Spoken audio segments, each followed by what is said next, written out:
On Thursday, we're going to be back up in our normal classroom location.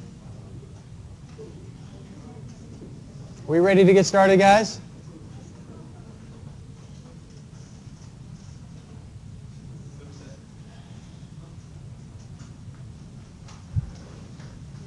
All right, so Thursday we're meeting in our normal classroom location, and your homework assignment is due on Thursday.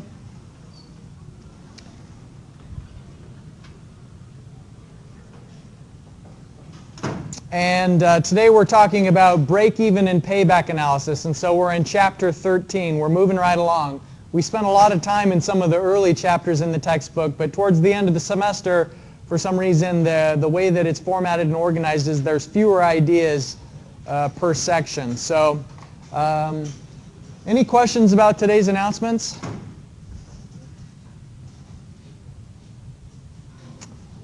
All right, let's take a look at this picture. Anybody know what they're making in this photo? Hot dog. It's not hot dogs. That's a good guess. It's the right shape. Biscuits? No. It's what's that? Twinkies. Twinkies, right? Yeah. It's a horrible food that you should never eat. It's really bad for your body. Huh? It's the best. Oh. It's like it's designed by the same people who design drugs, I think, you know?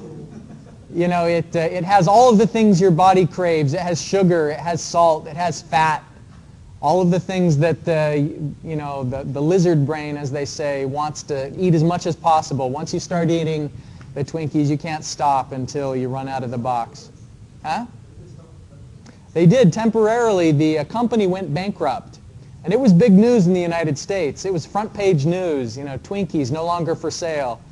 But thankfully, I guess, some other company bought the equipment and bought the license to begin manufacturing Twinkies, and so it's back on shelves again. All right?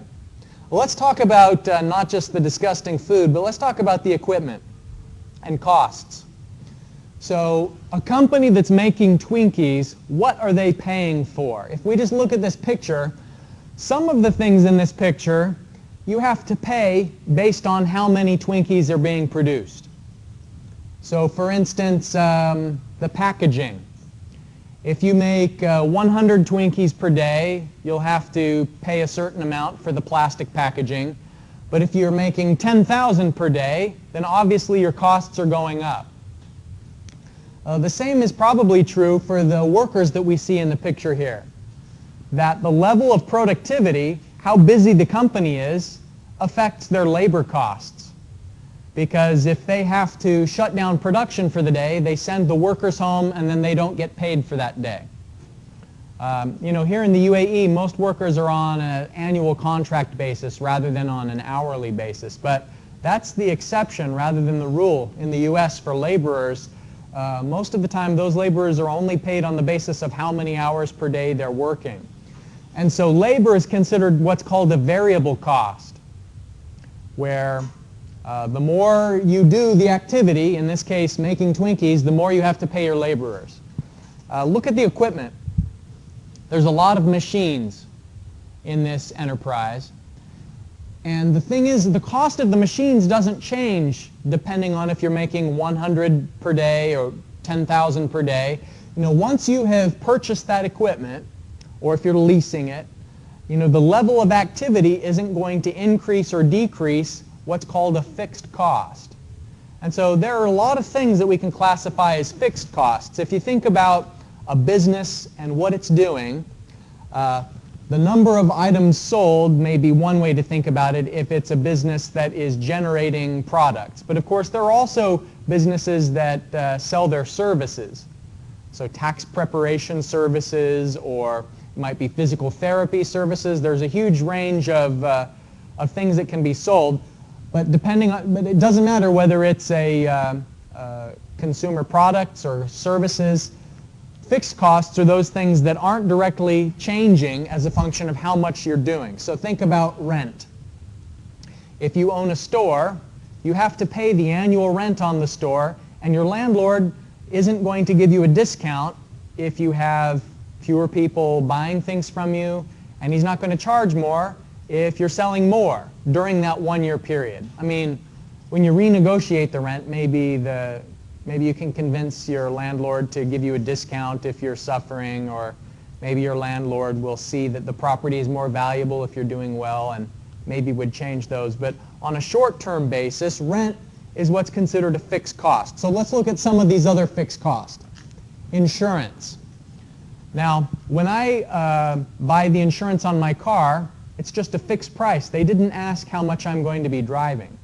And so if I walk to work, as I do, and hardly ever drive my car, I pay the same insurance cost as someone who's driving to Allain and back every day, like my neighbor drives to Allain and back every day. And so for insurance, it's a fixed cost. It's not affected by the level of activity in many cases.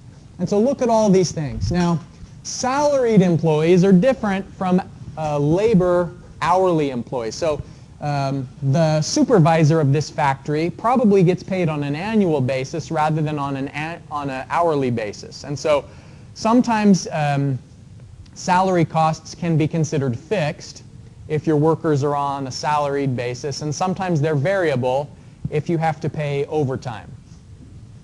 So let's talk about other types of variable costs. Variable costs are those that are directly influenced by how much activity you're doing in your company. So the more you make, the higher your variable costs go. It may be your shipping expenses, the materials. So in the case of Twinkies, it's sugar, fat, and the plastic wrapping, and lots of preservatives. Lots of preservatives. Those Twinkies will last a long time. You know, for some reason, the pests won't come after them. Warranty expenses are variable because the more items you sell, the more warranty claims you're going to receive on those items. Maintenance of equipment, if you use your equipment a lot, then it's going to have to be maintained more. So let's graph these costs, the two different kinds, fixed and variable. The fixed costs, it doesn't matter if you sell a little or a lot, the fixed cost is a horizontal line because here on the vertical axis we have the cost per year. So the fixed cost, like the rent and your salaried employees, it doesn't matter if you're selling a few or a lot of the thing that you make, the fixed costs stay the same. But now this angled black line here, it's saying VC for variable costs.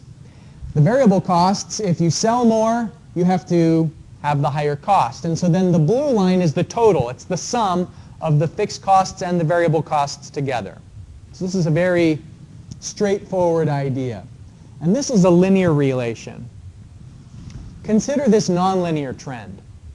What I'd like to ask you is, think about a company that's making things. Why is it that sometimes a company would maybe see these variable costs being nonlinear? What potentially could cause a nonlinearity in your variable costs? Yes?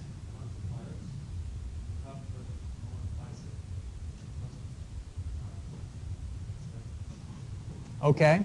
Let's think about the assembly cost, like how much it costs to make a thing.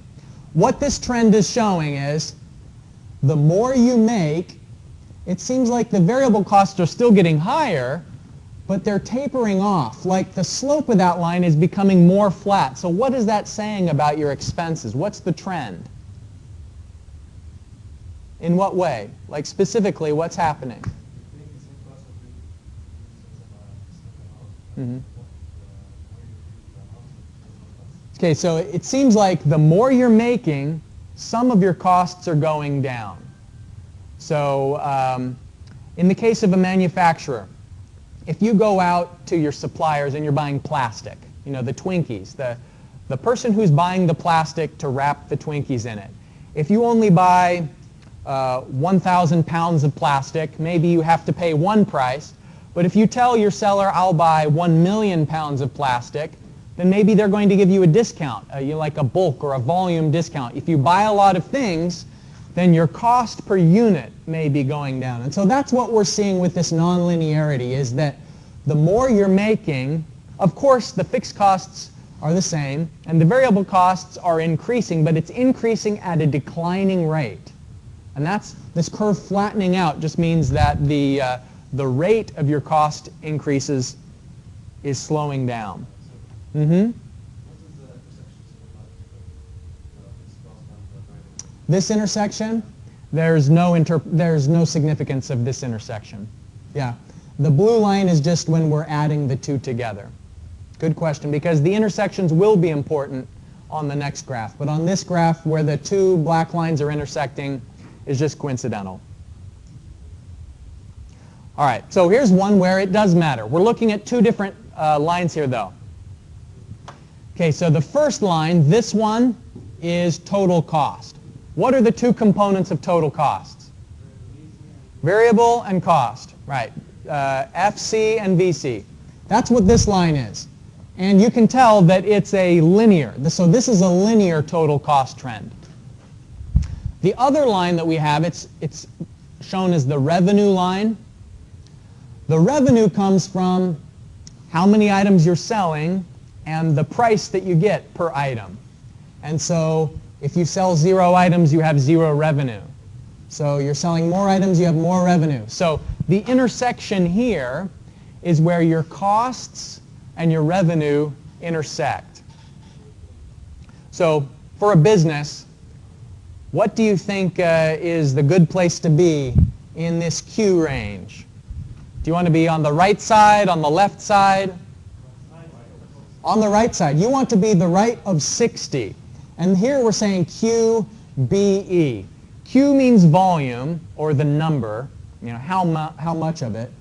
BE stands for break even.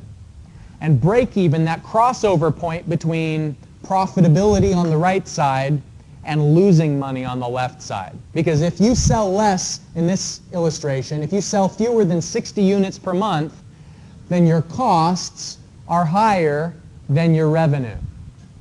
It's because you haven't covered the fixed costs when you're to the left of 60. But once you're to the right of 60, not only have you covered your fixed costs and the variable cost per unit, but now there's some leftover money. And so you'll notice that the distance between the two lines, it's showing here, that's the profit.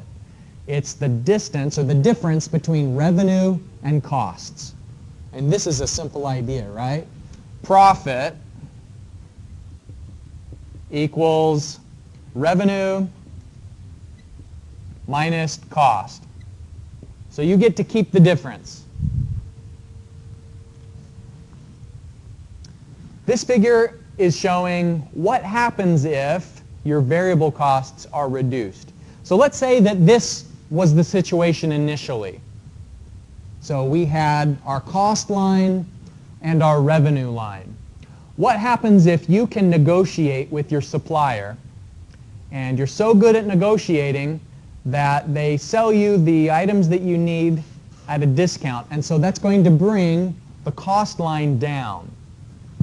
So this is showing if you have a reduction in your variable costs. The black line is the original, and then this blue line is later on, lower variable costs. What that means is it's shifting your break-even point to the left. Here was our original break-even point, and if we have lower costs, then that means we don't have to sell as many to get into the profit range. So the new crossover point.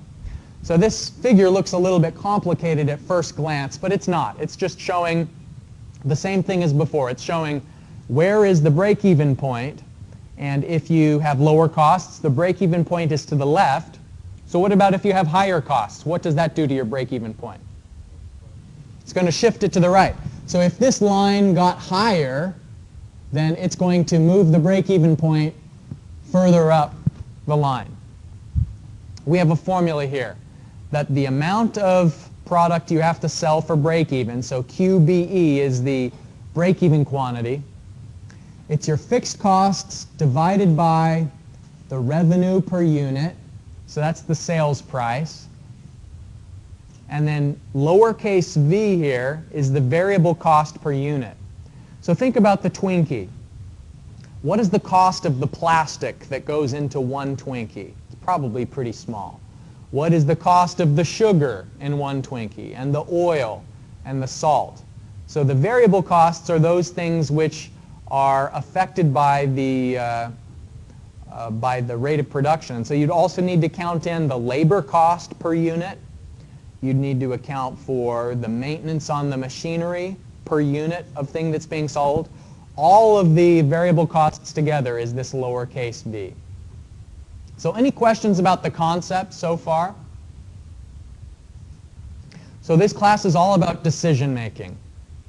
One of the decisions that we can make is how much do we have to produce before the company is breaking even? You know, that's part of the analysis. If we should do a project or not do a project, you want to know where is your break-even point. So if you know your rent, if you're starting an engineering company, you're going to have to pay rent. You're going to have to pay for the employees, and you know all of your utilities, all the expenses together, you can identify some amount of products that you have to sell. You have to understand the amount of engineering services that you have to sell before you can cover those costs, and then the more work you do after that is your profit territory. All right, so this is showing what if you're comparing two options, alternative A and alternative 1 and alternative 2. So of these two different alternatives, it looks like alternative 1 has a lower fixed cost because it intersects the vertical axis lower down compared to alternative 2. But then the benefit of alternative 2 is although it costs more to get started, it has a higher fixed cost, it's got a lower variable cost. And this is pretty common with machines. It's like you can either pay for a more expensive machine that operates more efficiently, or you can buy a cheap machine, but then it has a higher variable cost. So you have to pay one way or the other. The question is, which of these two units should you choose? Now when you're choosing equipment, what do you think you want to have? What is the decision logic here in choosing one option versus the other? Excuse me? Okay.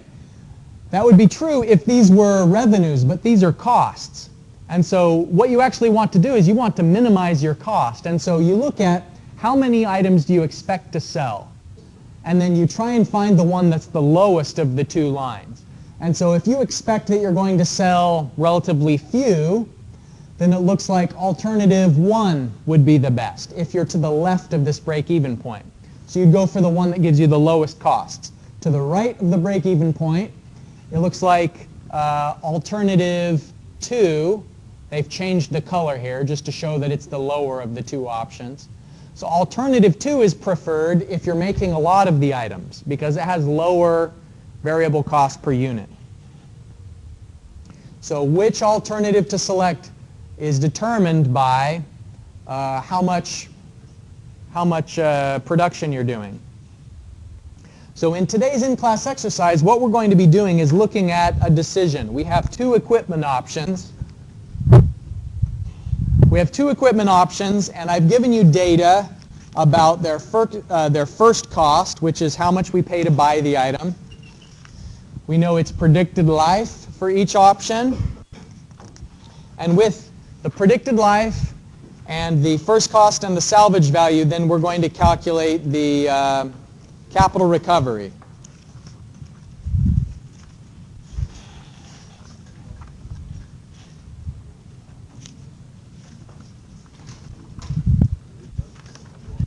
All right. Okay, so let's look at this one. We've got two options. I've given you a step-by-step solution idea. Here in the first step, step A, you're going to look at the capital recovery of both alternatives. Remember, you can calculate capital recovery in Excel with just a single function. It's the PMT function where you put in both the first cost and the salvage value. And in this example, it's telling us that we have a MAR of 9%. All right, so the capital recovery, that's easy to do. That's just how much we have to pay each year on an annual basis for the equipment. Okay, step B, for an expected output of 1,000 units per year, what's the total cost for each alternative? So what are the two components of total cost? Fixed and variable. Right. So here it's telling you your Your fixed costs we're going to have as the capital recovery, and then the variable cost is labor expenses.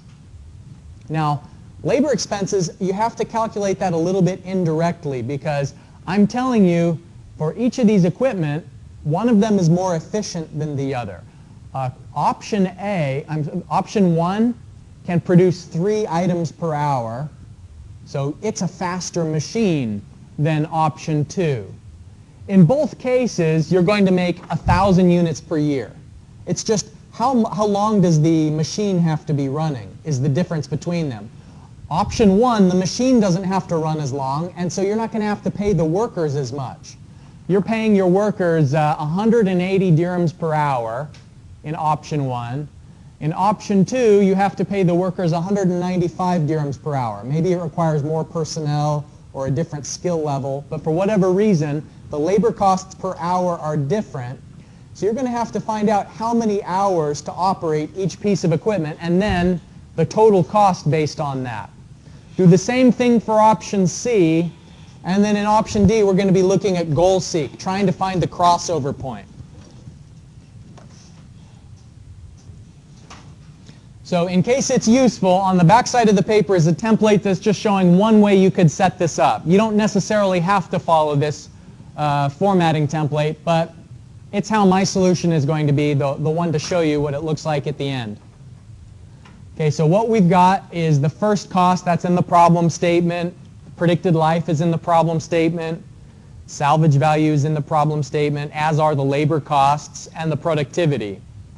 This is the first one you have to calculate, hours of operation per year. So this one is calculated,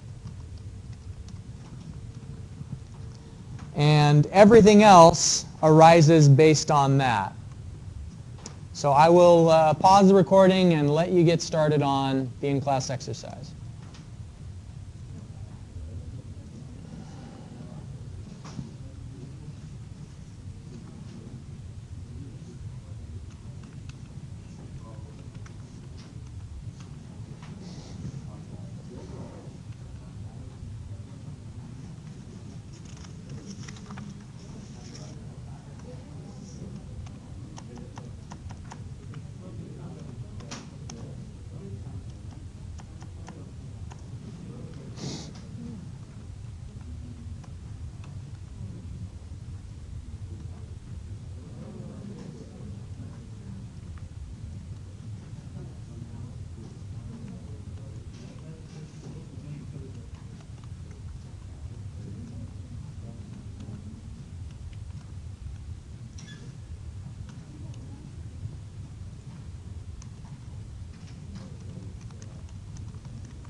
Here's a reminder on how to do the capital recovery if you haven't already calculated that. So we're doing the payment function equals PMT. Our rate is 9%. Here is N, number of years of operation. Okay, the present value is the first cost. And then we have to put in the future value, salvage. Need the negative sign in front of both of them. And then enter. So here is the fixed cost. It's the annual equivalent of the, if you're paying off the machine for equal amounts over 10 years, that's the amount you'd have to pay. And here's the value for the capital recovery of option 2.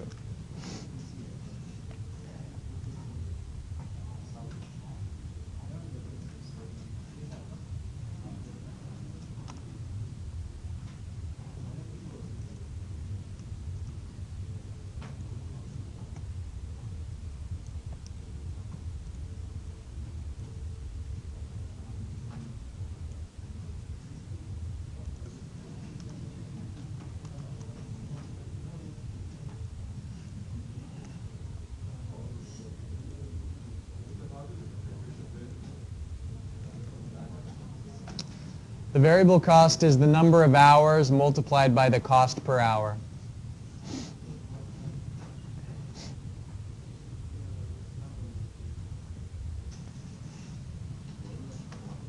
If we're making 1,000 per year, then it seems like we should buy machine number 2 because it has the lower costs, right? That's what this is showing. If you got the answer for part B, the cheaper alternative is option 2 for 1,000 per year.